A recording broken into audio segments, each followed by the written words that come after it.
14 19 à 21 3. Soyez des imitateurs de Christ. Éphésiens 5 1 4. Est-ce que cela me construit? 1 Pierre 2 5, 9 5. Détournez-vous de ce qui est impur. 2 Corinthiens 6 14 à 17 b. Qu'est-ce qui ne va pas? 1. Cela glorifie Satan. Sacrifice la nuit d'Halloween. 2. C'est une pierre d'achoppement pour les autres. 3. Faites appel à Satan. 4. Détournez vos pensées de ce qui est pur. Philippiens 4. Lui, n'attendez pas qu'il soit trop. Stagnation. Proposition. Ce passage m'apprend que la conquête de notre héritage nécessite une décision ferme. Ainsi, pour prendre possession de la terre promise, il faut prendre en compte les éléments suivants. 1. Abandonner la négligence. 18. 3a. C'est simplement laisser nos responsabilités de côté. Il faut attendre plus longtemps que nécessaire pour faire quelque chose. Ce passage montre comment la négligence a empêché les autres tribus d'obtenir leur héritage. Ce n'était pas que Dieu ne voulait pas le leur donner, c'était qu'ils avaient attendu trop longtemps pour obtenir la bénédiction. La négligence est la mère des indécis. Les indécis croient que la meilleure façon d'éviter de commettre des erreurs est de ne pas prendre de décision. J. Lopra LP Grande Seital. Slow page 29. Alors n'attendez pas le moment idéal car il ne viendra jamais. N'oubliez pas que plus vous attendez, plus il vous faudra du temps pour posséder ce que Dieu vous a déjà donné. 2. Exterminer complètement ce qui m'empêche de vivre une vie prospère. 18 3 BLABD. Une vie prospère est une vie féconde qui jouit du bien-être que Dieu procure. Une personne prospère est celle qui réalise ce qu'elle entreprend parce qu'elle a la faveur de Dieu. Une vie prospère est celle qui vit au-delà de l'ordinaire. Voir Jean 10 10. La négligence avait fait que certaines tribus d'Israël n'avaient pas pu célébrer la conquête de la terre promise comme les autres. En attendant le moment opportun, ils n'avaient pas exterminé les habitants du pays que Dieu leur avait donné. Pour vivre une vie prospère, nous devons exterminer tout ce qui nous prive de la bénédiction de Dieu. Laisser de côté le doute, l'insécurité personnelle, la peur de l'échec, l'indécision, etc. N'attendez pas qu'il soit trop tard. Devenez membre de la chaîne Today et bénéficiez de réconfort et de soutien dans les moments difficiles. Cliquez sur le lien dans la description de la vidéo. Mardi 9 avril 2024 page 1. 3. Accepter la bénédiction de Dieu pour ma vie malgré qui je suis. 18.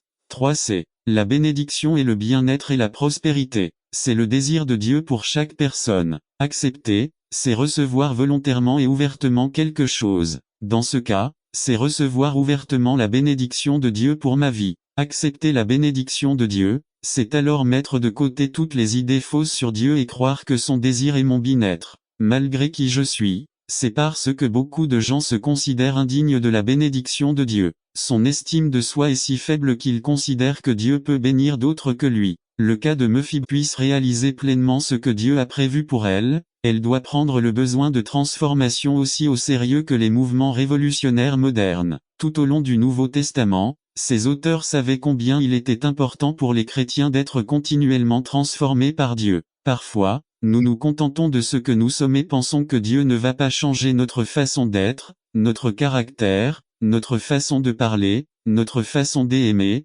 notre façon d'interagir avec nos partenaires, conjoints, enfants, parents, voisins, etc. Il y a un mot qui était dans l'esprit des auteurs du NT et c'est le mot transformation. Dans Romains 12:2, ne vous conformez pas au monde présent, mais soyez transformés par le renouvellement de votre intelligence. De cette façon, vous pourrez vérifier quelle est la volonté de Dieu, bonne, agréable et parfaite. LSG dans Galates 4:19, il est dit, chers enfants, pour qui je travaille encore jusqu'à ce que Christ soit formé en vous. LSG dans 2 Corinthiens 3:18, nous sommes transformés en la même image, de gloire en gloire, comme par le Seigneur, de nous battre et de nous critiquer. Efforçons-nous plutôt, sacrifions-nous et attendons patiemment les fruits. L'Esprit du Seigneur est sur moi, parce qu'il m'a oint pour apporter la bonne nouvelle, il m'a envoyé pour guérir, pour proclamer la liberté, pour prêcher une année de grâce du Seigneur. Fernando Ocampo 12 janvier 2005. N'attendez pas qu'il soit trop tard.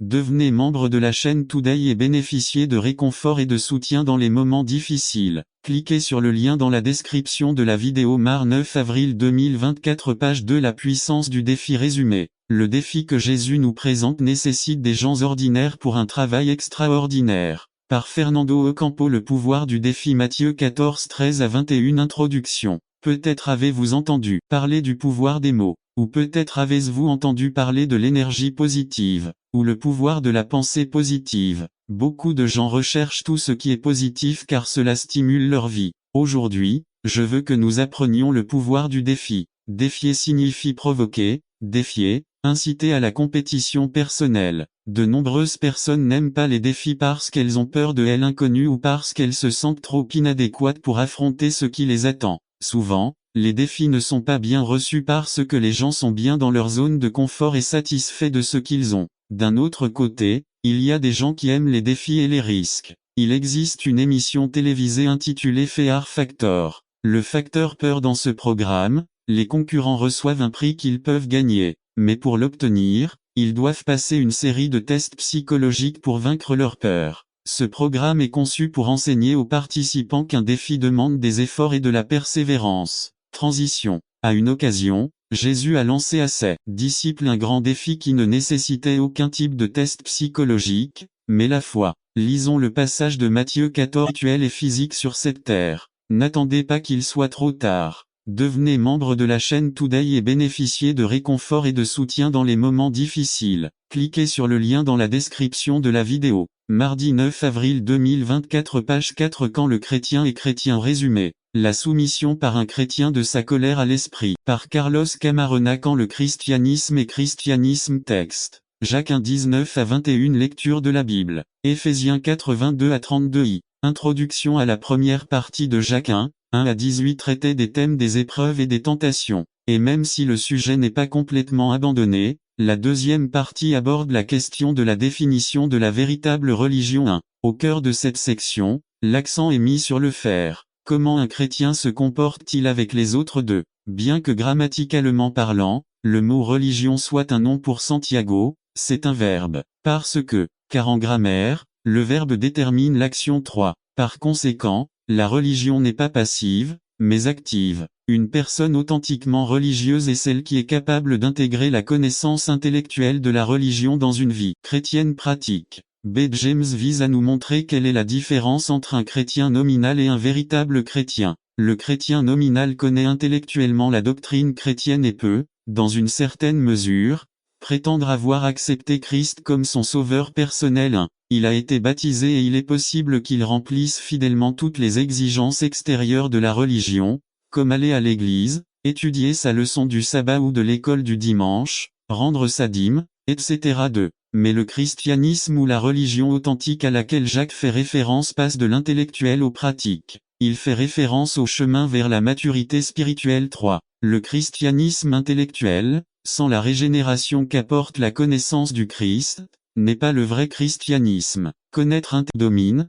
nous perdons notre but spirituel, nous existons seulement, laissant peu de vie spirituelle. Pas dans tous les cas, mais dans la plupart d'entre eux, cette condition prévaut et il n'y a qu'une seule alternative à éveiller les morts les mourants, les endormis. Dieu permet l'adversité. L'auteur de l'Épître universelle de Jacques 1, 12 a utilisé les mots tentation et épreuve définition. D'après le dictionnaire de langue espagnole Larousse, tentation, impulsion ou provocation spontanée qui pousse à faire quelque chose, généralement répréhensible, destinée à détruire l'être humain. Comment affronte-t-on la tentation? Jacques 4:7 Soumettez-vous donc à Dieu, résistez au diable et il fuira loin de vous. Jacques 1:13 à 14 Quand quelqu'un est tenté, qu'il ne dise pas qu'il est tenté par Dieu, car Dieu ne peut être tenté par le mal, et il ne tente personne. V14 Mais chacun est tenté lorsque sa propre convoitise est attirée et séduit. Dieu ne tente personne. La tentation est généralement dirigée vers le domaine du croyant qui a besoin d'être renforcé. Parfois, ils sont la conséquence d'un appétit incontrôlé de la chair.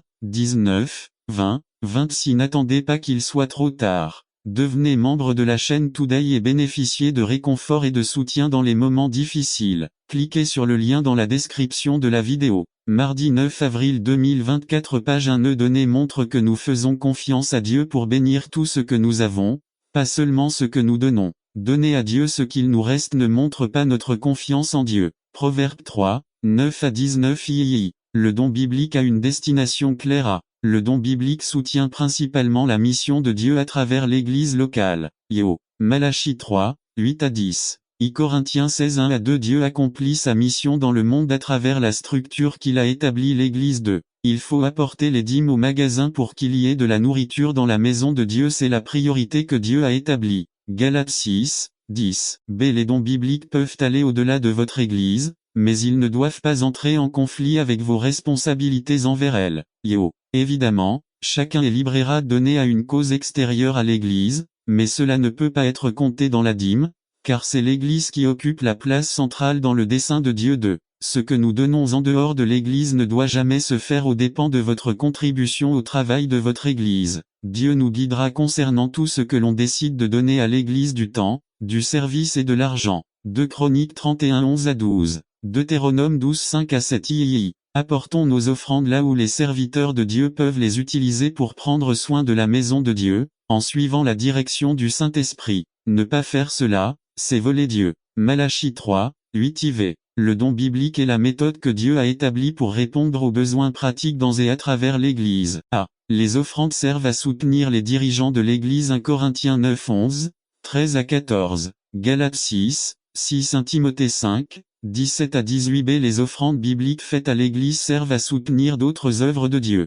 Philippiens 4 15 à 16 1 Corinthiens 16 1 à 2 C. Les offrandes faites à l'Église servent à l'entretien des membres qui ne peuvent pas subvenir à leurs besoins. Acte 6, 1 Timothée 5, 16,9 10 Les personnes qui reçoivent ce type d'aide doivent avoir prouvé leur fidélité, selon les principes énoncés dans la Bible de ces besoins doivent être confirmés auprès du curé. N'attendez pas qu'il soit trop tard. Devenez membre de la chaîne Today et bénéficiez de réconfort et de soutien dans les moments difficiles. Cliquez sur le lien dans la description de la vidéo. Mardi 9 avril 2024 page 2D. Les offrandes faites à l'Église servent à répondre à d'autres besoins, déterminés par les dirigeants de l'Église. 2 Corinthiens 8 4. Acte 11 27 à 30 V. Donner est une discipline systématique qui grandit à mesure que l'on grandit. Nous commençons par donner notre vie. Donner doit être le résultat d'un cœur bien disposé et parce que l'on aime le Seigneur Jésus-Christ. 2 Corinthiens 8 4 à 5. Examinons les types d'offrandes mentionnés dans la Bible. À la dîme sert à aider l'esprit. 2 Romains 8.12. Si nous vivons selon nos propres concepts et n'acceptons pas le dessein de Dieu pour nos vies, nous pouvons avoir de très bonnes intentions. À la fin nous trouverons de la souffrance. 2 Nous avons une obligation à vivre exprès. Très souvent, nous déclarons je n'ai tout simplement pas envie de le faire. Je ne peux pas le dire. Je n'ai pas envie de pardonner. Si je le fais, ce serait un mensonge, parce que je ne suis pas comme ça. B. Lorsque nous vivons exprès, nous faisons exactement le contraire de ce que nous pensons faire. Je n'ai pas envie de faire un câlin à mon fils parce que papa ne m'a jamais fait de câlin, mais je ne vivrai plus dans ce cycle qui détruit le cœur de mon fils. 2 J'ai envie de flirter avec cette fille, mais je ne le ferai pas car je me suis engagé auprès de cette femme pour être heureux. C'est remarquer notre nature. Il ne respecte pas les sentiments des autres, seuls les miens comptent. 2 Les besoins des autres ne sont pas importants. Je suis ici le plus nécessiteux. Personne n'a le droit de se mettre en colère ou de s'énerver sauf moi. N'attendez pas qu'il soit trop tard. Devenez membre de la chaîne Today et bénéficiez de réconfort et de soutien dans les moments difficiles. Cliquez sur le lien dans la description de la vidéo. Mardi 9 avril 2024 page 1 Yves. Ne vous battez plus, réjouissez-vous de ce dont vous avez envie. Beaucoup d'entre nous ont accepté de ne plus lutter et d'accepter cette nature. Le problème est que cette nature nous rend esclaves du péché et que le péché finira par nous détruire. B. C'est pourquoi Christ est venu en premier lieu pour nous libérer du péché.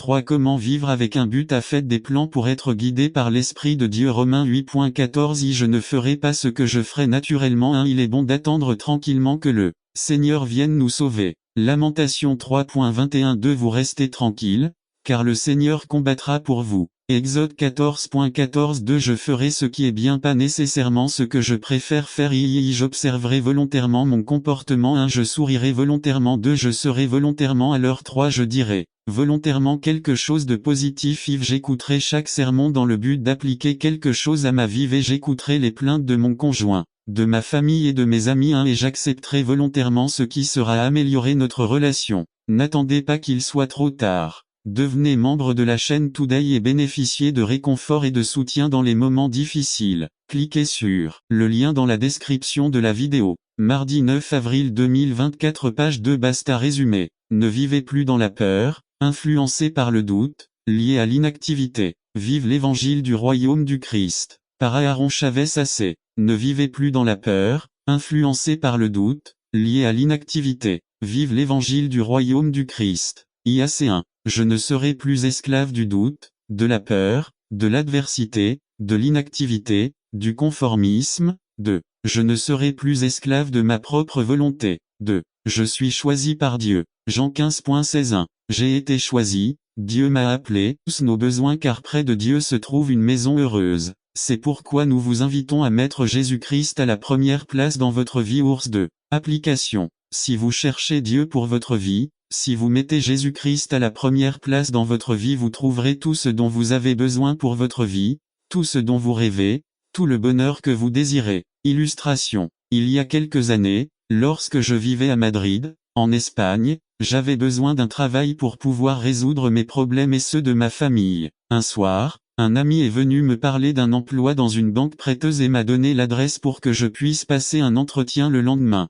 Le lendemain, je suis allé au bureau de la banque et après avoir parlé avec l'employeur, il m'a donné le poste. Il m'a dit que j'allais gagner 25 000 pesetas par mois, ce qui était un bon salaire pour l'époque, et que j'allais commencer dans 2 semaines. Le lendemain, lorsque je me suis rendu dans les bureaux de l'église pour parler aux missionnaires, il m'a parlé de la nécessité et du problème qui existait désormais dans le département qui travaillait avec les réfugiés cubains, car son directeur partait cette semaine-là et personne ne pouvait y assister avec lui, puis il m'a proposé le poste et j'ai accepté. Il m'a également parlé du salaire qu'il allait recevoir, 7000 pesetas par mois. Je suis rentré chez moi heureux d'annoncer la nouvelle à ma femme et le travail que j'occupais désormais. Quand mon ami qui m'avait trouvé un emploi à la banque l'a appris, il est venu me parler, il m'a grondé et m'a dit que puisque j'allais abandonner une offre comme celle de la banque de 25 000 par mois pour 7 000 avec l'église, alors je lui répondis, je préfère gagner 7 000 dans les choses de Dieu plutôt que 25 000 dans les choses du monde. À ce moment-là,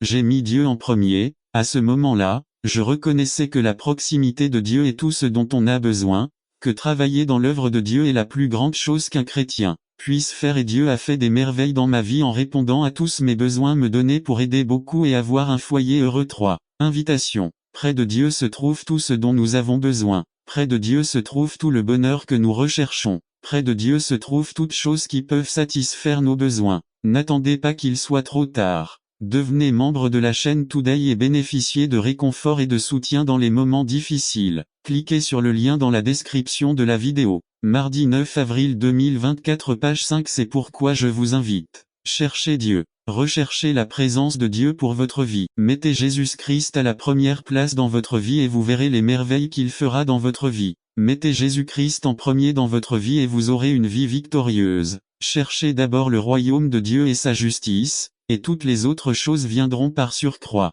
N'attendez pas qu'il soit trop tard. Devenez membre de la chaîne Today et bénéficiez de réconfort et de soutien dans les moments difficiles. Cliquez sur le lien dans la description de la vidéo. Mardi 9 avril 2024 page 6. Bénédiction croisée résumée. La vie de Joseph nous montre que derrière chaque tt curatif il vous donne amour et miséricorde, il vous donne satisfaction et vous renouvelle. Le psalmiste dit, bénis le Seigneur, mon âme, et que tout mon être bénisse son saint nom. 2. Bénis le Seigneur, mon âme, et n'oublie aucun de ses bienfaits. De nombreuses parties de ce message sont tirées du message de Bruce Howell. 5 grains de maïs. N'attendez pas qu'il soit trop tard. Devenez membre de la chaîne Today et bénéficiez de réconfort et de soutien dans les moments difficiles. Cliquez sur le lien dans la description de la vidéo. Mardi 9 avril 2024 page 5. Le véritable amour résumé. À certains pensent que nous ne sommes pas dans le moment pour parler d'amour. Celui qui pense ainsi n'a pas connu l'amour de Dieu. Par José Diaz. Introduction à La fille et la poupée. Un homme achète une poupée à une pauvre fille. Elle lui demande, monsieur,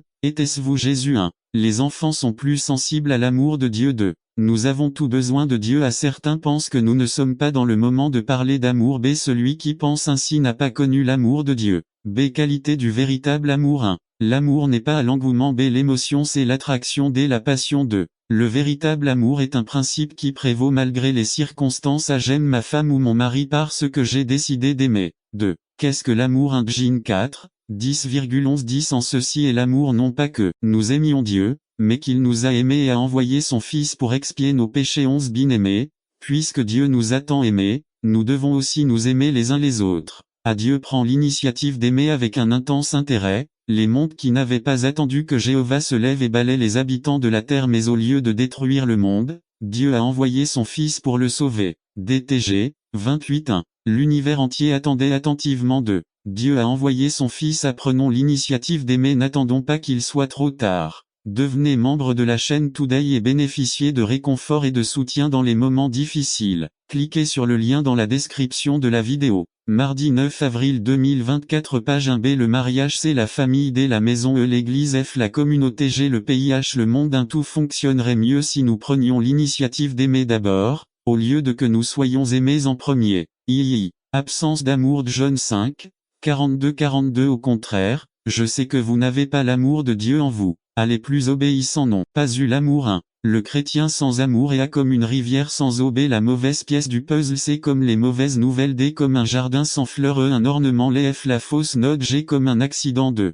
Nous connaissons tous des gens rigides et stricts, obsédés par l'apparence et le comportement A. Certains sont connus comme le fléau des jeunes B. D'autres se sont battus pour son respect, même le berger n'a pas été sauvé. Malheureusement, ils ne sont plus parmi nous. Ils ont abandonné Jésus 3. Illustration frère qui se croyait le Saint-Esprit. B. Si je manque d'amour 1 Corinthiens 13 1 à 8 Si je parle dans les langues des hommes et des anges, mais que je n'ai pas l'amour, je suis comme un airain retentissant ou une cymbale risse des autres ceux qui ont besoin de voir le Christ en lui 3. La punition aide le chrétien à maintenir son équilibre spirituel afin qu'il ne tombe pas dans le piège du péché de la fornication, des grossièretés, etc. Conclusion Tout vrai chrétien sera puni pour son propre bien. Certains réagissent positivement à la punition et la punition devient une influence aidante. Pour d'autres, c'est une expérience humiliante, quand eux-mêmes y résistent. N'attendez pas qu'il soit trop tard. Devenez membre de la chaîne Today et bénéficiez de réconfort et de soutien dans les moments difficiles.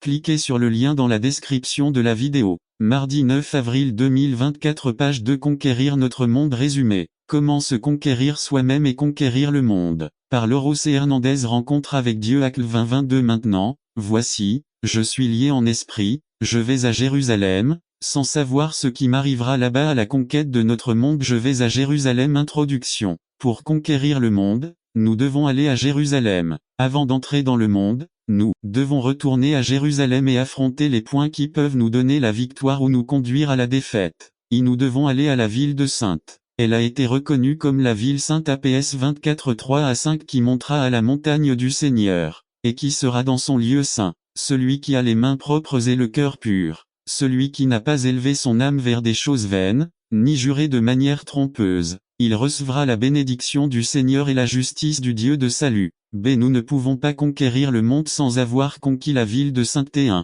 Dans notre esprit et notre corps 2 corps c'est un c'est pourquoi, bien-aimés, puisque nous avons de telles promesses, purifions-nous de toute souillure de la chair et de l'esprit, perfectionnant la sainteté dans la crainte de Dieu. 2. Nous devons aller à la ville de la paix, elle était reconnue comme possession de paix ou fondement de la paix à Heb 12-14 Rechercher la paix avec tous et la sainteté, sans laquelle personne ne verra le Seigneur. B. Nous ne pouvons pas conquérir le monde sans avoir conquis la ville de la paix dans notre vie c'est la paix de notre vie 1 La paix avec Dieu. Elle s'obtient par le pardon de la paix de Dieu. Elle s'obtient par l'espérance dans le II. Nous devons aller à la ville de la fidélité. Jérusalem a été reconnue comme la ville de la fidélité à Issain, 21-26 Comment es-tu devenue une prostituée, ô accent circonflexe ville fidèle. Elle était pleine de justice, l'équité y habitait mais maintenant, les meurtriers. Je rétablirai vos juges comme au commencement, et vos conseillers comme avant alors on t'appellera ville de justice, ville fidèle.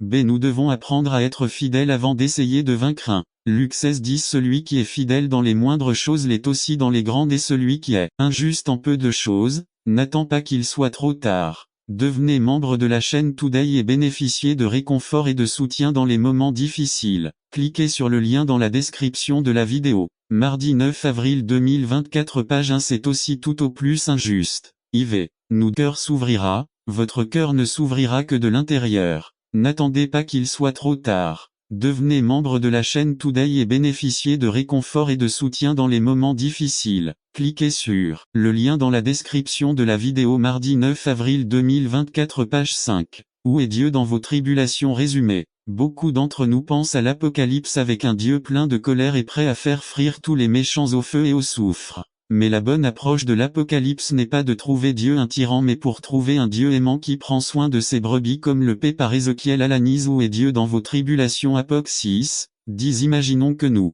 faisons partie de ces gens qui ne croient pas en Dieu. Dans l'état actuel des choses, vous n'êtes pas sûr de croire en Dieu. mais ce serait quand même bien de savoir que quelqu'un est aux commandes là-haut. Et dans cette possibilité qu'il y ait un Dieu qui pourrait exister, vous réfléchissez et vous demandez à quoi ressemblera ce Dieu. Quel genre de Dieu aimeriez-vous avoir? Pour commencer, dites-vous je voudrais un Dieu qui ferait quelque chose contre toutes les souffrances du monde. Je voudrais un Dieu qui donnerait la pluie aux paysans quand ils en ont besoin et qui guérirait toutes les maladies du monde, en particulier les personnes handicapées et celles qui souffrent constamment. Mais on ne pourrait pas le dire. Eh bien, j'aimerais un Dieu qui serait un peu plus prudent lorsqu'il s'agit de contrôler les forces de la nature. De cette façon il n'y aurait pas d'ouragans, d'explosions de volcans et de tremblements de terre, etc. etc.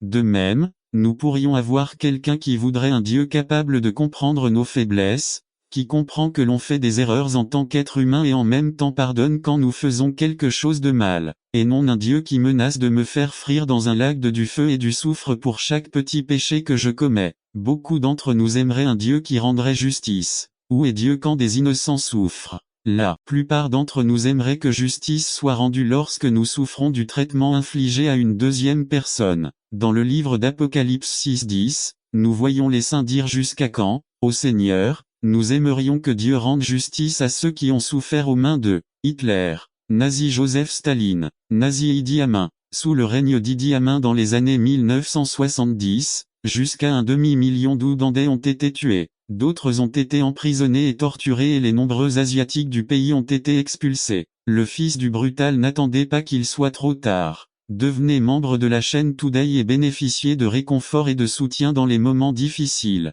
Cliquez sur le lien dans la description de la vidéo. Mardi 9 avril 2024 page 1 L'ancien dirigeant ougandais Idi Amin se présente aux élections à la mairie d'une petite ville à l'est de la capitale, Kampala. Nous aimerions un Dieu qui rende la justice. La Bible nous parle d'un Dieu, mais à quoi ressemble ce Dieu? Concrètement, que nous dit la révélation à propos de ce Dieu? On retrouve 3 représentations de Jésus dans l'Apocalypse et ces représentations sont celles que nous analyserons ce jour. Dans l'Apocalypse, il a souligné est l'essentiel contrairement à Marie. Des millions de personnes à ces dates se concentrent sur l'insignifiance de Noël. Ils pensent que les choses les plus importantes sont les cadeaux, le dîner du réveillon de Noël, les primes de Noël ou les fêtes. Sur quoi vous concentrez-vous à Noël? Dans les fêtes, en vacances, dans la tendresse du bébé fragile, par nostalgie des personnes qui ne sont plus avec vous, dans la tristesse pour ceux qui sont dans le besoin. Ce Noël, notre regard doit être fixé sur le salut que Jésus-Christ a apporté à tous ceux qui ont cru en lui. Il est triste de voir à quel point les gens ont perdu de vue le salut que Dieu offre uniquement en Jésus. Ils se concentrent uniquement sur la tendresse de la naissance et oublient le but de la naissance de cet enfant. Beaucoup ont la représentation de la naissance de Jésus, mais ils oublient l'identité et le but de cet enfant. Si vous avez bien compris le sens de Noël, je vous invite à regarder et à aider. N'attendez pas qu'il soit trop tard. Devenez membre de la chaîne Today et bénéficiez de réconfort et de soutien dans les moments difficiles. Cliquez sur le lien dans la description de la vidéo. Mardi 9 avril 2024 page 1 d'autres pour qu'ils regardent également le don du salut que Dieu nous offre en Jésus-Christ. Ne nous arrêtons pas à ce point de l'histoire et restons à la naissance de Jésus. Avançons et regardons la crèche, mais avec l'ombre de la croix du calvaire où serait un jour ce bébé. Il est très facile de se laisser emporter par l'agitation et les dépenses pendant ces périodes. Il est très facile pour nos enfants de perdre de vue ce que signifie Noël. Dites-leur que la plus grande joie que nous puissions expérimenter à Noël est la joie du salut et de la vie éternelle trouvée en Jésus-Christ. Deuxièmement, Marie nous explique pourquoi elle a reconnu son besoin d'être sauvée de Dieu est saint et plein de miséricorde. 48 à 50 Voyons dans ces versets comment Marie reconnaît sa véritable condition devant Dieu. Le mot bassesse signifie la même chose que l'humiliation, qui est la condition naturelle dans laquelle se trouve tout être humain devant Dieu. Jésus s'est humilié en devenant comme l'un de nous. Nous avons donc ici une déclaration très importante que Marie fait pour se référer à elle-même. Elle nous parle de sa condition de pécheresse devant le Dieu 3 fois saint. Par conséquent, Noël est le message de Dieu à une société corrompue, une société qui s'est ouvertement et cyniquement rebellée contre Dieu. Illustration tirée de la publicité KFC remerciant le Seigneur. Noël est le message d'un Dieu saint à une société qui l'a oublié et ne veut rien savoir de lui, et qu'en plus de cela, elle se croit indépendante et assez bonne pour recevoir la punition de Dieu. La Bible dit que chacun est condamné pour ses péchés et mérite la mort éternelle. Quand les gens entendent que Dieu dit qu'ils sont pécheurs, ils tombent dans le piège de penser que Dieu fait référence aux véritables méchants comme Saddam Hussein, Hitler, Sergio Andrade, ou aux anciens présidents, ceux qui sont en prison pour meurtriers, violeurs corrompus, voleurs ou menteurs. Ils croient qu'en ayant une religion et en s'y conformant, ils échappent au groupe de personnes que Dieu considère comme pécheurs. Il me semble que c'est précisément ces jours-là de l'année où les gens ont tendance à